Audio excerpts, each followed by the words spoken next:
What's going on, everybody? Jared Barnes here, back with another episode of the Jared Barnes Show. It's been a week or two since I've done my last episode. Last week I had midterms. I was kind of busy. Wanted to do an episode, couldn't.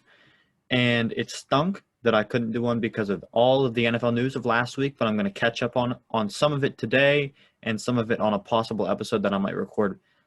Maybe I'll put it out on Thursday, Friday.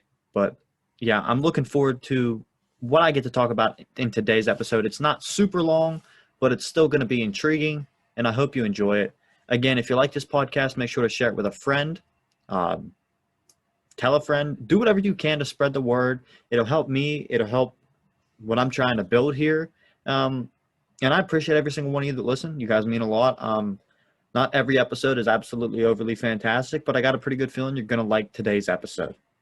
So, just to kind of get into the first topic, I'm a Steeler fan, so I got to talk about it. Juju is back in Pittsburgh. He signed on a one-year, $8 million deal, and I like this move by Pittsburgh. A lot of the stuff they're doing this offseason has not made a lot of sense. A lot of people have tagged them as they free agency losers, but I like the move. I think bringing him back when he was one of the best receivers in the offense, he has a lot of good chemistry with Ben Roethlisberger. They're running it back. 19-7 are back for 7. But, let's be honest, some of the other moves the Steelers have made this offseason, maybe not making a lot of sense. Bud Dupree, we knew the Steelers were not going to be able to keep him, so he had to walk. Mike Hilton went to the Cincinnati Bengals. And then Pouncey retires. Matt Filer's gone. The offensive line needs help. Villanueva's gone. There's a lot of question marks. Dotson will likely move into a starting position on the offensive line. Zach Banner will likely move into a starting position on the offensive line. The Steelers brought back B.J. Finney. But, I still got a lot of questions. And a lot of the moves aren't going to make sense because how can you go for 7 and go all in this year with Ben, knowing this is likely Ben's last year without a real running back, which I think they're going to draft one, without a true number 1 wide receiver, and without a solid offensive line. The offensive line is very unknown, but it's much younger than it has been in years past, which I'm excited for. I would like to see the Steelers bring back Alejandro Villanueva. But with all those moves in mind, the Juju one stuck out to me because the market. Everybody assumed that there was going to be this massive wide receiver market, and it turned out that was not the case.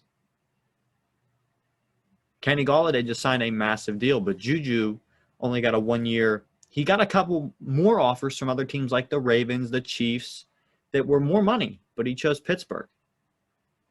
And if you're going to take a 1-year deal, I would have done the same thing, especially in an offense because a 1-year deal is really a prove-it-year deal where if you come in and you don't prove it, you're going to be in the same situation the next year. But if you go back to the place where you're comfortable, if you go back to the place that you know the offense, you don't have to learn anything massively new. I know it's going to be a new offensive coordinator, but he was in the building, so it's not going to be that big of a change, I don't think, because I think it's going to be a culmination of Ben's offense and the new guy's offense. So I'm excited to see what happens. I think Juju's going to have a significant role like he did last year, but I think you'll see an increase in his numbers. I think you'll see an increase in his targets possibly, and I honestly think you're going to see a much better year out of Juju. He got a lot of hate, unwarranted hate last year because he has a different personality. He's on TikTok. He does all the TikTok dances, and he gets hate for that. And I fully just can't stand that people pretend like he is a bad player because he dances on logos, because he celebrates, because he has a good time, because he's a fun-loving dude. Juju is one of my favorite Pittsburgh Steelers because of the fact that he is just a fun guy. And you could say all you want about him, but I'm so happy Pittsburgh was able to bring him back. But a lot of people are bashing the decisions and maybe the market for the wide receivers this year. But just to kind of bring that up, Juju signed that 1-year, $8 million deal. Kenny Golladay signed a 4-year, $72 million deal with $40 million guaranteed, and it's a max of $76 million with the New York Giants. People were questioning on whether he loves the game of football. I don't think that really cares. He was playing in Detroit, a team that doesn't like the game themselves. So Yeah, I'm not going to question his love of football like other people. I'm also not going to question whether he faked an injury to, not play. I'm not going to question it. If he was hurt, he was hurt. If he didn't feel like he could have played, then he didn't play. That's his choice. He's a human being before he's an athlete, and I think people forget about that sometimes. And the wide receiver market was a weird one, and it's still a weird one because when you look at it, you look at the wide receivers that have come into the league and have been very good over the last couple of years, rookie-wise, a couple of year vets. There has been Jerry Jeudy. He's an amazing route runner. Justin Jefferson made some amazing plays, was maybe a top 7 wide receiver last year in the NFL. And then you have all the young receivers that are just like, oh, they're very good, they're there. And why would you want to pay, like the Giants just did with Kenny Golladay, why would you want to pay that much money for a guy that isn't a possible, he's never going to be a top 5 wide receiver in the NFL. He's never going to be a top, I'd probably say 8 or 9 wide receiver in the NFL. Why would you pay him that much money? But the Giants were going to clearly have to overpay because, the quarterback issues, there's a lot of issues with the Giants. They're not a team that's a destination place right now. So they were going to have to overpay to get a guy like Kenny Golladay. And I don't think he overpaid. I don't think he got overpaid. He got paid what he was worth because the Giants were willing to pay him that. And I respect him. I'm glad he got his money. But it's going to be intriguing to watch the wide receiver market over the next couple of years because of all the studs that are coming in through the draft. I mean, this year I think there's 5 or 6 guys that are going to come in and make an immediate impact on whatever team they land on. And that would be Devontae Smith, Jamar Chase, Jalen Waddle, De'Ami Brown from North Carolina. You got Rondell Moore. I think he's going to come in and make an impact. Kadarius Toney, he's going to make an impact. Terrace Marshall. Like, there is such a group of wide receivers this year. There was such a group of wide receivers the year prior and the year prior that it's going to be hard to justify paying that much money when you could just take a flyer on a guy in a draft for way less money and he could turn out to be a top 5 guy. I mean, look at the Vikings. They got rid of Stephon Diggs, who is a top 5 guy in the NFL. And what they get in return? A top 5 guy. Maybe not necessarily, but he has the potential to be a top 5 guy, Justin Jefferson. So it was an even trade for them. But, like, that's the thing. You're taking a chance. But I would much rather take the chance and pay way less money than pay $16 million for a wide receiver that is going to be a tad bit overrated. Now, another free agent wide receiver, just to kind of move on to my next topic, he had some things to say this weekend. That would be Dez Bryant. And Dez Bryant said that people need to stop questioning. I'm going to take the quote out of context here because, not out of context, just I'm not going to quote it 100% correctly because, honestly, I forgot what the quote was. But I wrote it down. I wanted to record this episode the other day, and I didn't get to. Dez Bryant came out and said that the question about Lamar Jackson being a very good quarterback should not be pretty much, it's more or less what he has to deal with in that offense. And he didn't say in that offense, in that organization is what he said. And I think that's a direct shot at Greg Roman. I don't know if this got enough coverage or not, but I'm going to be completely honest with you. I think there is a good reason why free agent wide receivers aren't going to Baltimore to play. No wide receiver in the current NFL wants to play in a run-heavy offense like the Ravens. And I think it will ultimately be the reason possibly why Marquise Brown, when his time is up, he won't return. Unless changes are made to the offensive coordinator, I don't think he will. And it's going to be very hard for them to bring in any real game-changing wide receivers because of that offense. I think the Greg Roman offense is good. It works. But if you're trying to win a championship, if you're trying to really, really progress, and you want to see Lamar Jackson really, really progress, I think it's time to maybe look elsewhere. I like Greg Roman, but hearing it from a guy like Dez Bryant, who had to deal with Jason Garrett and had to deal with quite a bit of offense, knowing that Lamar Jackson is dealing with the things inside the organization that he is dealing with, whatever that may be, I'm just kind of speculating that it's probably Greg Roman's offense that Dez Bryant was referring to. I think it would be time to maybe move on to an offense that more suits. And see, that sounds bad because the Greg Roman offense really does suit the athleticism that Lamar has. But I think Lamar's arm talent is pretty decent, honestly, and he doesn't get enough respect for it. And I would like to see him in an offense where he could throw the ball a little bit more, but also still use his legs to his power.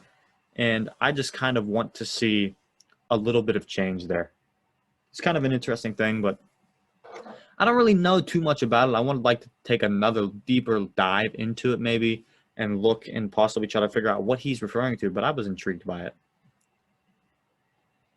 And I got two more topics, and the next one is one that I really want to talk about, honestly. It was the Patriots are the story of the week last week. They were the winners of free agency early. They came out swinging for the fences. And, last week, quite a bit of teams had to try and find a way to get under the cap. Before last week, there was a lot of cuts going on, a lot of veterans, a lot of kickers, a lot of punters. Everybody was getting the chopping block.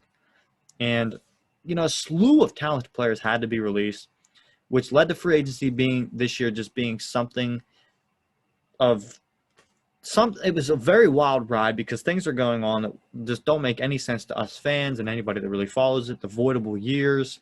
So all the contracts are fake. We've come to realize that the salary cap numbers don't exist. I mean, the numbers are a joke in themselves.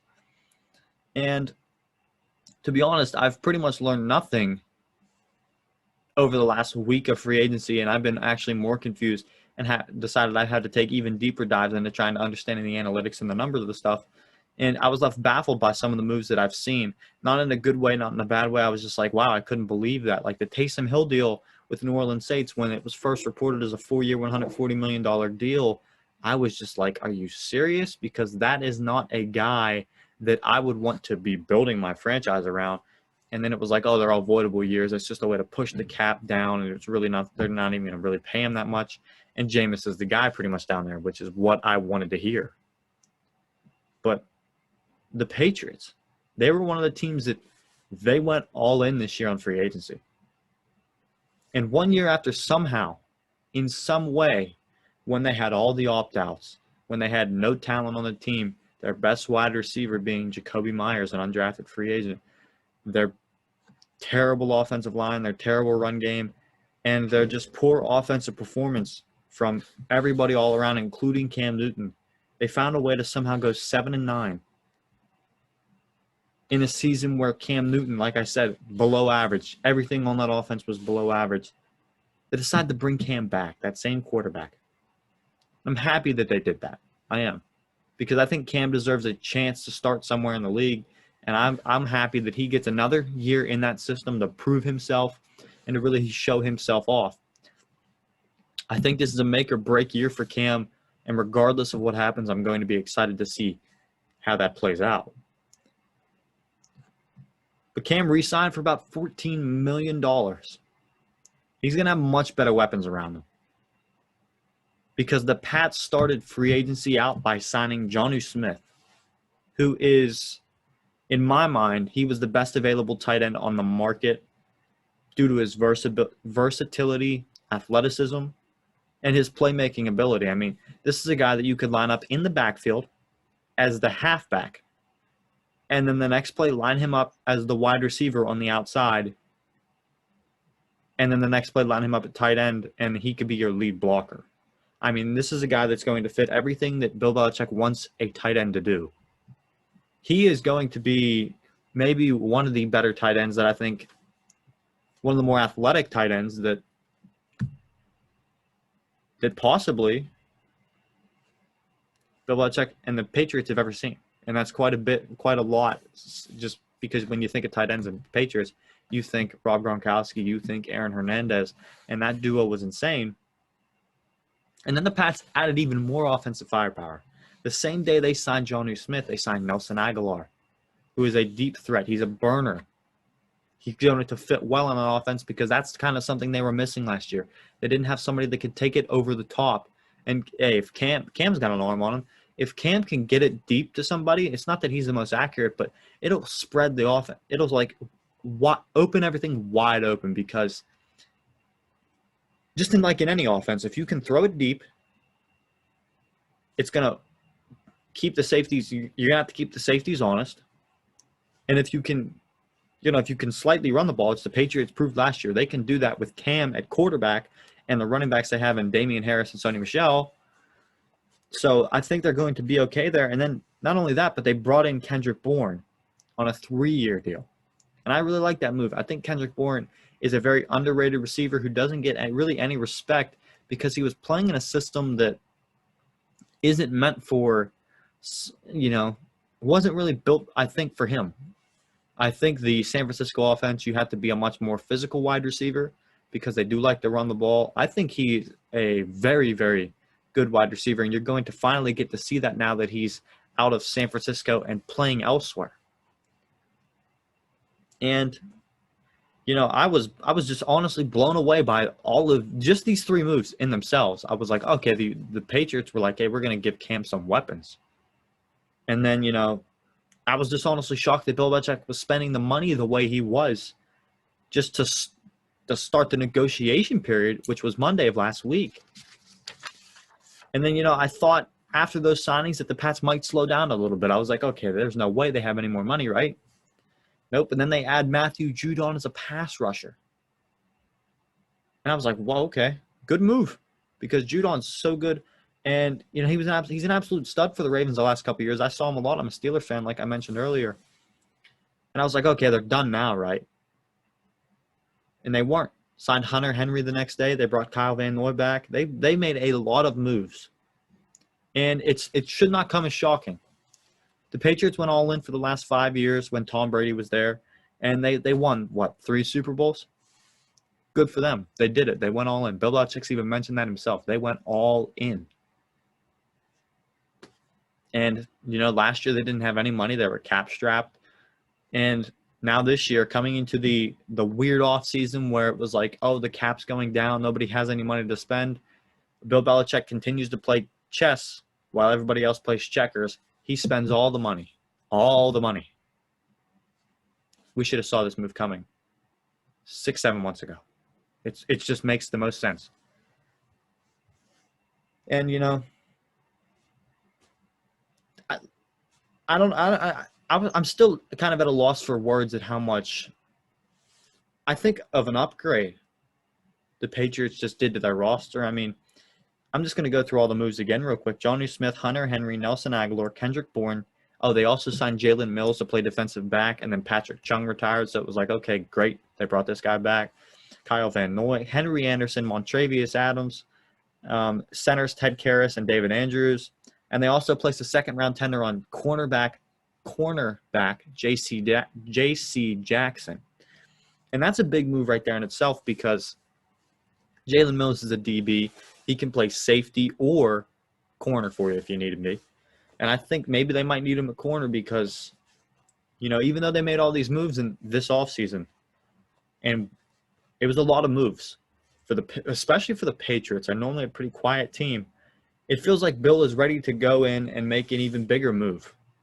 And maybe that bigger move could be a big quarterback trade. Maybe that bigger move could be them moving up in the draft. Maybe that bigger move could be moving on from Stephon Gilmore, because he's in the last year of his contract. He's going to be 31 years old. The corner market right now is like, I don't know, $15 to $18 million per season. There's no way they're going to pay Stephon Gilmore that. So maybe that's the big move Bill Belichick makes. He moves on from Stephon Gilmore in a trade. And I think there'd be a lot of teams that would bite on that, because at a former Defensive Player of the Year on the trading block, yeah, you'd want to make a move at that guy. Especially, I think he's making $8-9 million. He's very underpaid for his, position. That's a move you're like, yeah, we'll take him. But, there is a move on the horizon, I think, for the Patriots, and that kind of leads me into my last and final segment of the day. Ask Jared. And this is one of my favorite segments, just because I like connecting with the fans and everything like that. And I have a couple questions. I have 3. One from And it's the first one, and this is why it led me into this transition, good transition for me, I think. Not all the time do I do good transitions. That's why this show's kind of iffy sometimes, but I think that was a very good transition. I'm going to pat myself on the back for that. But the first question is from I'm Kanye's brother on Instagram. He asked me, do you think the Patriots are going to draft a quarterback? And the answer to that question in my mind,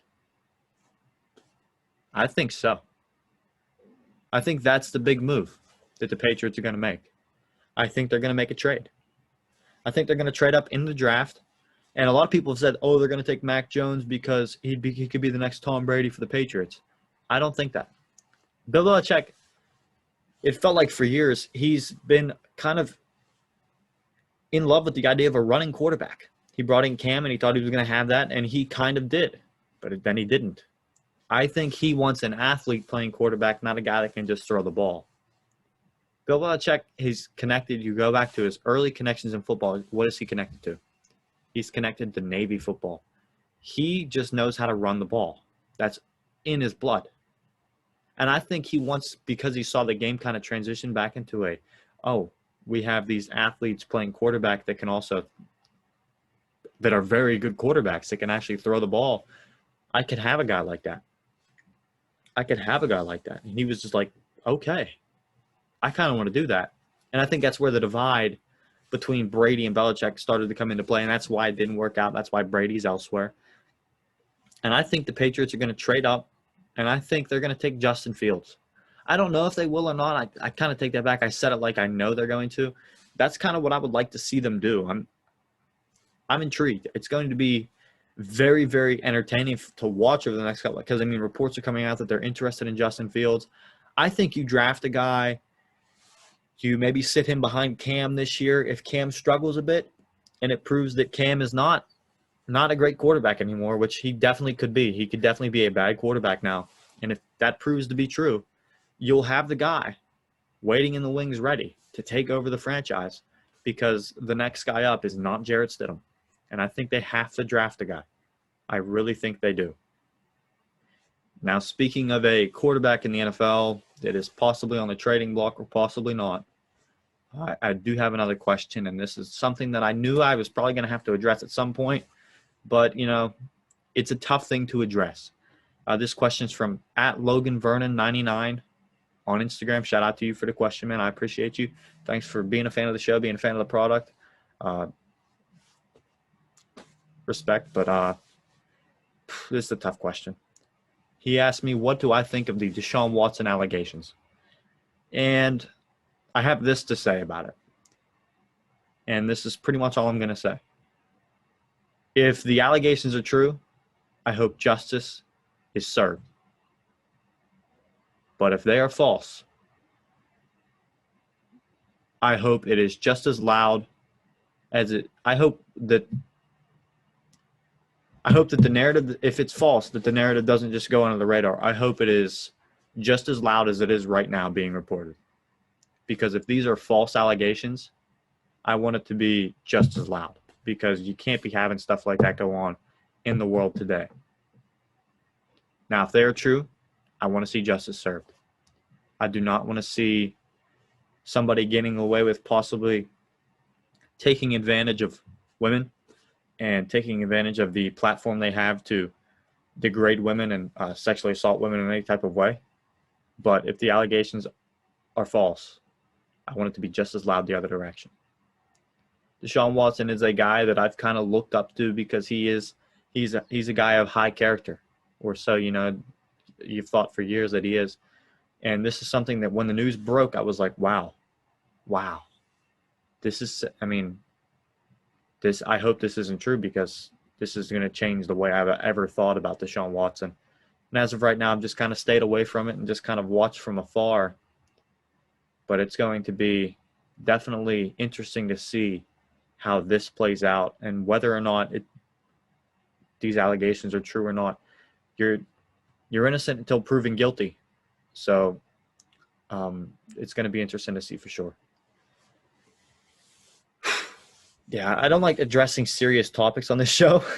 So breaking news here, actually. Wow. Just saw the tweet right now on my phone. The Steelers. This is another one of those moves that the Steelers make that makes absolutely no sense. I do not get what they're doing. Steven Nelson, they just released him. He requested, I don't know if he pretty much requested a trade, but I mean, he was seeking a trade, and Steven Nelson just got cut by the Pittsburgh Steelers. He's not a true number one. I'll say that from just watching him from last year. There was times when Joe Hayden was not on the field, and not that Joe Hayden is a dominant corner that he once was, but Joe Hayden is still very, very good. And there was times when Steven Nelson had to go up against the best receiver on the team, and he was getting absolutely torched. But he's a great second corner for any team, and I'm excited to see where he might end up. But this is another one of those moves that leaves me scratching my head about the Pittsburgh Steelers, and I'm just like, you could have got some capital from him, but instead we've just decided to release him. Hopefully it saves us some money, and hopefully we can bring in somebody to replace him, maybe like Richard Sherman. I would love to see it. I would love to see Richard Sherman in Pittsburgh. Make it happen. I'd buy his jersey immediately. But geez, after a tweet here from Phil Yates, after being unable to find a trade involving him, the Steelers have released cornerback Steven Nelson, a solid coverage player now available. Free agency is going to get much more interesting because I still feel like there's a couple guys that are veterans that are in that $2 to $12 million range that are going to probably lose their jobs. And it's a shame that that would happen now. But Steven Nelson can now take his time, find his next NFL home, and possibly do what's best for him and his family. Excited to see what the future holds for Steven Nelson, and excited to see what exactly the Steelers' plan is, because it's not making a lot of sense to me. All right, my next question on Ask Jared from Albatross Sports. Shout out to you, Jordan. Appreciate you. You've always shown me love. You've always shown me support, and it means a lot. Thanks for submitting the question. You asked, do I think the Broncos can make a wild card run? As long as Drew Lock is the quarterback, absolutely no chance. And shout out to my Broncos fans, my sister and a friend of mine, Garrett Etling. You know, shout out to Jordan too. I mean, my sister. Not the Jordan of Albatross Sports, but my sister named Jordan. She's a Broncos fan, and she's probably going to see this and hear this, and she's not going to like it, but it's true. That team is a possible – I mean, in my opinion, if anybody else is quarterback of that team right now that is a starter in the NFL, that's a team that is probably top 5 or 6 in the AFC. But with Drew Lock at quarterback, I don't think there's a chance that they make a run at the – and I could be dead wrong here, but just based upon the 2 seasons I've seen Drew Lock, I've lost all confidence in Drew Lock. All confidence. I'm out on him. He makes too many bad, poor decisions, and he comes out with way too much confidence after that decision and just decides to keep chucking the ball and throwing it. I respect that gunslinger mentality, but at some point you got to figure it out, and you got to be more careful with the football, because – you know, you got to score points to win. And if you're playing in a division with the Kansas City Chiefs and you're turning the ball over at a rate in which Drew Lock turns the ball over, I mean, how do you expect to win anything, let alone your division? And how do you expect to even get to a playoff game if that's how you're going to play? So, no, I don't think they're going to really make a run at the wild card unless they possibly make a change at quarterback. And right now, I don't see them making a change at quarterback, just because it seems like Elway is stuck on the Drew Lock is my guy. And, you know, maybe there's reasons for that. Who knows? It's going to be intriguing to see. Hope you enjoyed this episode. This was I think it was a shorter one. I'm not sure how long this was, but it didn't feel like I was recording for that long. I got another one coming later this week. I'm going to talk about a couple more things, maybe a couple more Ask Jared questions as well. Definitely exciting. Hope you enjoyed it. And be a friend, tell a friend. Share this episode with somebody that might like it as well. You help me out a lot, and I appreciate every single one of you that listen. And hope you guys have a great weekend. I guess I did want to mention, not a great weekend, because I'm going to come back with another episode, but hope you have a great rest of your week. I'll mention it later. It's not important. I'll mention it later on my next episode, because I did want to because I do like movies and stuff, and I do like TV shows, and I and I spent a lot of time watching movies. I mean, I watched Justice League over the weekend, and wow, what a movie that was. But I'll talk about it on the next episode.